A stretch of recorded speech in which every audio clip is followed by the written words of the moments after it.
Dear students, कैसे हैं आप सब। उम्मीद करते हैं आप सब लोग खैरियत से होंगे।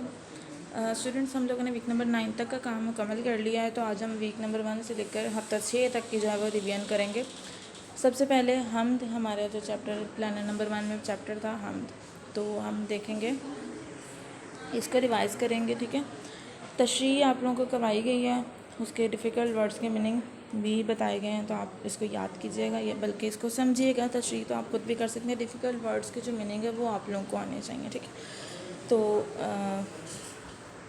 इसकी आप लोग पूरी तशरीह जो है वो एज़ इट इज़ करेंगे। फिर भी अगर कहीं पे प्रॉब्लम हो तो आप लोग कम पूछ सकते हैं ग्रुप में मैसेज करके। ठीक है, तो ये पूरी तशरीह के अलावा हम लोगों ने इसके किए थे सवालात के जवाब। हमद किसे कहते हैं, तो ये भी हम लोगों ने डिस्कस किया था कि हमद कहा जाता है हर उस नज़म को या उस जिसमें तारीफ़, अल्लाह ताला की तारीफ़ बयान की जाए, उसको हम हमद कहते हैं। ठीक है, और अल्लाह ताला की किन किन नेमतों का जिक्र हुआ इस हमद में, उसमें मैदान और सहरा, फूल फल, तारे, दरिया, पहाड़, सारी चीज़ें लिखी हुई हैं। तो आप उसमें से कोई से मतलब उनको आप डिफ़ाइन करें, बस उनके नेम्स मेंशन करने के अल्लाह ताला ने कौन कौन सी नेमतें इंसानों के लिए पैदा की हैं और उनमें से किन का जिक्र इस हमद में है। ठीक है, तो सिर्फ आप उनको लिखेंगे। तीसरा है कि अगर सारा साल एक जैसा मौसम होता तो क्या होता, इसका आंसर भी हम लोग लिख चुके हैं कि अगर सारा साल एक जैसा मौसम रहता तो लोग जब वो खा भी जाते। और दूसरा हम लोगों ने ये भी लिखा था कि अगर एक जैसे मौसम रहता तो सिर्फ एक तरह की फसलें या एक तरह की खुराक खाने को मिलनी थी। जिस तरह से हमें गर्मियों की फसलें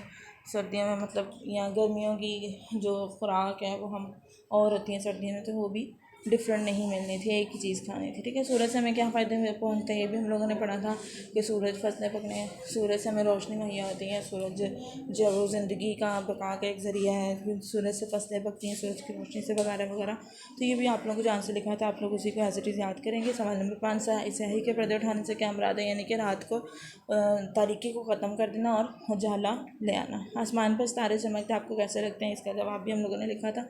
तो ये पूरा चैप्टर जब आप लोग एज इट इज़ इसको याद करेंगे, ठीक है, और इससे रिलेटेड आप लोगों से कुछ क्वेश्चंस पूछे जा सकते हैं। तो इसलिए आप लोगों ने इसका मरकज़ी ख्याल, इसकी तशरीह, इसके शायर का नाम वगैरह वगैरह, ये सारी चीज़ें आप याद करेंगे। ठीक है स्टूडेंट्स, अपना ख्याल रखिएगा। अल्लाह हाफ़िज़।